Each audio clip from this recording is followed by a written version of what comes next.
My name is Maya Richardson and I'm 33 years old. I'm the founder and CEO of Richardson Analytics, a data consulting firm based in Boston. We specialize in supply chain optimization for mid-sized manufacturing companies.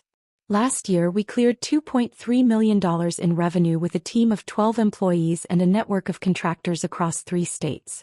I started the company 6 years ago in my studio apartment with a laptop, a business license and $8,000 in savings.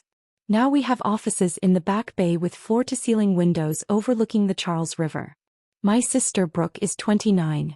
She's never held a job for longer than 18 months. She's bounced between marketing roles, event planning gigs, and what she calls entrepreneurial ventures that always seem to require my parents' financial support. Growing up in Newton, Massachusetts, I learned early that my accomplishments were background noise. When I won the regional science fair in 8th grade, my parents missed the ceremony because Brooke had a dance recital. She forgot half her routine and cried backstage. They told me my project was nice 3 days later when they finally remembered to ask. When I graduated summa cum laude from Boston University with a degree in data science, my mother asked if I could use my computer skills to help Brooke design a logo for her latest business idea. That business idea lasted 6 weeks. I got my first consulting job at 24. I worked 80-hour weeks, learned everything I could and saved aggressively. At 27 I took the leap and started my own firm. I maxed out 2 credit cards in the first 6 months. I slept 4 hours a night. I cold called potential clients until my voice went hoarse. By year 2 we broke even. By year 3 we were profitable. By year 5 we were thriving. I never told my parents the details. When they asked what I did I said, consulting. They nodded and changed the subject to Brooke's new apartment or Brooke's new boyfriend or Brooke's new idea that definitely would work this time. I incorporated as an S-Corp 3 years ago. I brought on a board of directors 2 years ago. 3 people I trusted completely. Michael Chin, my former professor and mentor. Dr. Patricia Williams, a supply chain expert with 30 years of experience. And James Foster, a business attorney who'd guided me through every major decision. The board wasn't just ceremonial. They held real power. They could vote on major decisions. They could block transactions. They protected the company and they protected me. I attended family gatherings when I had to. I sent gifts. I stayed polite. I left early. It was easier that way. Then 2 weeks before Easter my mother called. Maya, honey, we need to talk about Brooke, she said. Her voice had that careful tone she used when she wanted something. What about her? I asked. She's been struggling, Mom said. She's had some bad luck with jobs. She needs a fresh start. And your father and I have been talking. We think it would be wonderful if you brought her into your business. Mom, I don't have a position that would fit her skill set, I said. Well, maybe you could create one, she said. Or maybe she could learn from you. Shadow you. Learn how you run things.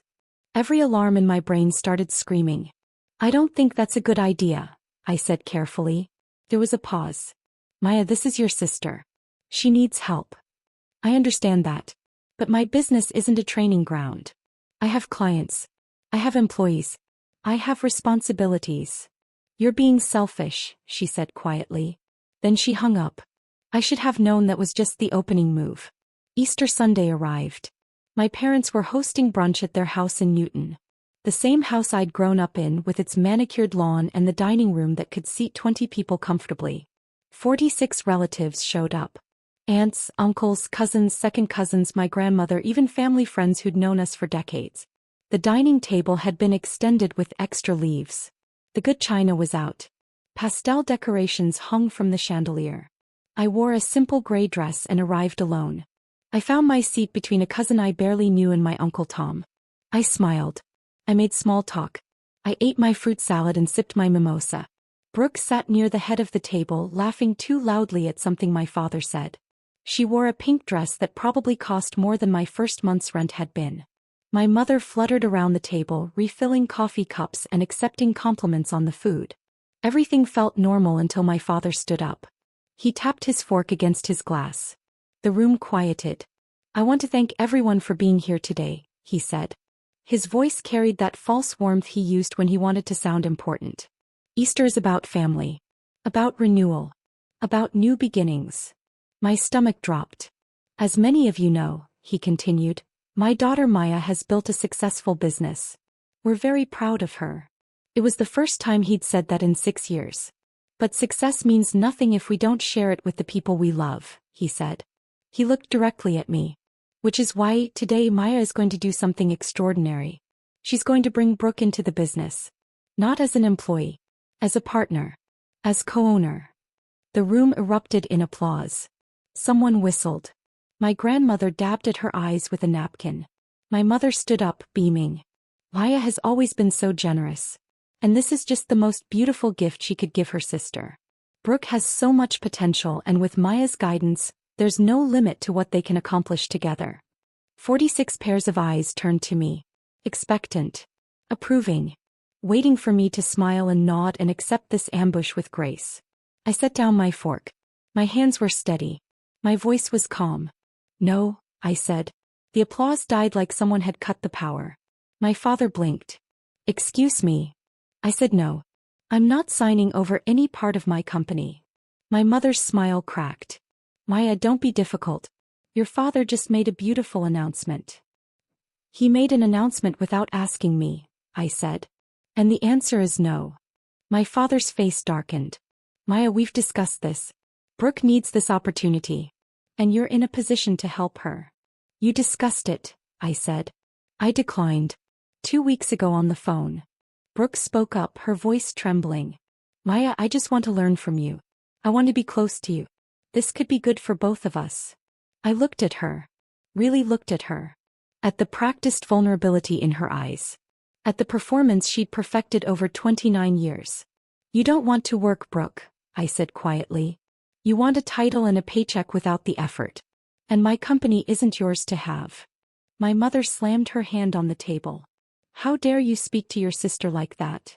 How dare you ambush me in front of 46 people? I shot back. My father stepped forward. This is not a discussion. This is happening. You're going to make Brooke a partner, and you're going to do it today. Something cold and clear settled in my chest. I reached under the table and pulled out my phone. I'd already typed the message before I arrived. I'd known somehow that it would come to this. I hit send. No, I said again. I'm not. My mother's face twisted. You ungrateful, selfish. She picked up her plate. Eggs, fruit, syrup, all of it still on the porcelain. He threw it at me. I moved. Not fast enough. The plate hit my shoulder and shattered. Food splattered across my dress, across the floor, across the white tablecloth. China exploded into pieces. The room gasped. Someone screamed. My grandmother's hand flew to her mouth. I stood up slowly. Syrup dripped down my sleeve. I didn't look at the mess. I looked at my mother. I'm done, I said. My father grabbed my arm. You're not leaving. You're going to apologize and you're going to sign the papers. What papers? I asked. He pulled a folder from the sideboard behind him. Partnership papers. We had them drawn up. All you have to do is sign. I stared at him. You had papers drawn up. Without my consent. For my company. For the family, he said. I pulled my arm free. I'm texting my attorney. You already did that, my mother said, her voice shrill. We saw you on your phone. We're not stupid. No, I said. You're not. You're just arrogant enough to think you could steal my business in front of witnesses. I walked toward the door. Behind me, my mother was screaming. My father was shouting. Brooke was crying. The relatives sat frozen, their mimosas halfway to their mouths. I got into my car. I didn't clean off the syrup. I just drove. 30 minutes later, I was back at my parents' house. I didn't go in. I waited outside. 3 cars pulled up behind mine. Michael Chin stepped out of the first one. Dr. Patricia Williams stepped out of the second.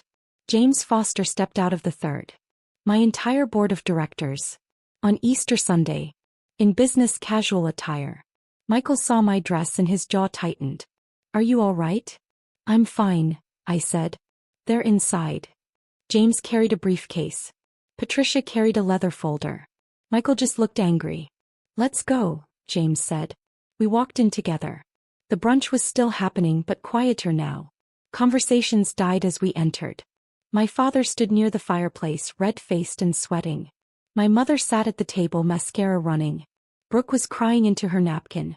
James spoke first. His voice cut through the room like a blade. Mr. and Mrs. Richardson, I'm James Foster, General Counsel for Richardson Analytics. I understand you attempted to coerce Ms. Richardson into transferring ownership of her company today. My father straightened.